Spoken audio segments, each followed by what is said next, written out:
In the shadows between thunder and steel, where the scent of smoke clings to the wind, there exists a god whose name has echoed through every battlefield mortals have ever known. Ares, the relentless spirit of war, the embodiment of bloodlust, marshes with fury older than empires. He is not the calm mind of strategy, nor the gentle hand of justice. He is the storm, the chaos, the violent heartbeat within every warrior. Where shields break and courage cracks, where men rise or fall by the sword, Ares walks unseen, reveling in the fire of conflict eternal. Ares, god of war and bloodlust. Ares was born to Zeus, king of the gods, and Hera, queen of Olympus. Yet from the moment of his birth, the heavens trembled with unease. For unlike Athena, born of wisdom and clarity, Ares emerged from the raw, unrestrained force of Olympus war in its purest, most primal form. He grew not among gentle lullabies, but amid the roars of storms and the training grounds of divine warriors. His heart beat in rhythm with the clash of bronze and the cries of battle. While Zeus watched with wary eyes, knowing well that untempered fury could topple even kingdoms, Hera saw in Ares a tool, a weapon, born of her bloodline, a force capable of reshaping the world through might. Yet Ares was never fully accepted among the Olympians. His siblings saw him not as noble or wise, but as unpredictable, wild, and fearsome. Only a few, such as Aphrodite, whose passions matched his fire, understood the depths beneath his violent exterior. For Ares was not merely brutality. He was the truth of conflict, the terror, the triumph, and the terrible cost of power. And so, Ares grew into a god feared by mortals and mistrusted by gods, destined to carve his legend upon the battlefield. Powers and domain. Ares commands battle itself, the chaos, the frenzy, the ecstatic pulse that drives warriors into the storm. His power does not lie in cunning or intellect, but in overwhelming force.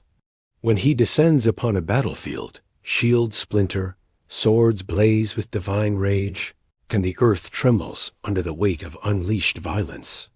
He rides into war accompanied by Phobos and Deimos, fear and terror twin spirits who twist the hearts of armies, turning courage to dust.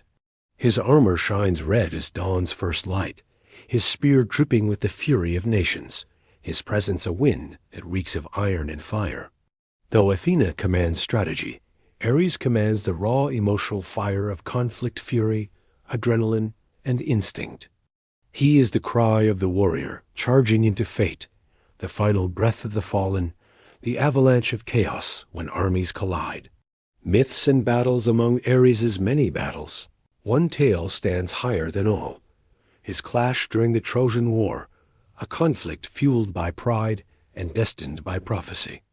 Ares, swept by the passions of Aphrodite, threw his allegiance behind the Trojans, charging into the fray with a force that shook nations.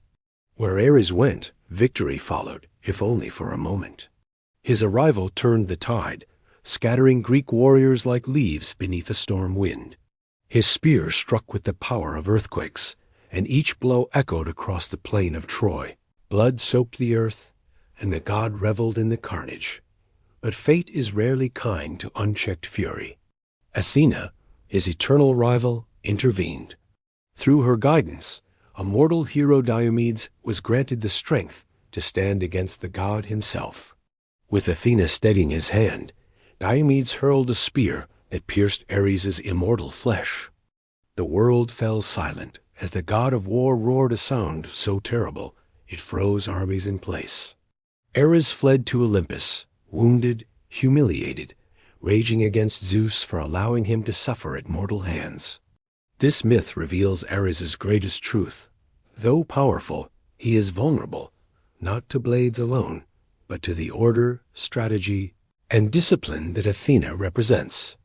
His strength is immense, but chaotic, mighty, yet often defeated by the very forces he refuses to embrace. Still, where war rises again, so too does Ares, undaunted, unbroken, forever hungry for the fires of battle. Symbolism and legacy. Ares symbolizes the unrestrained nature of conflict, the part of war that mortals fear, yet cannot escape. He represents bloodshed, impulse, valor, and destruction.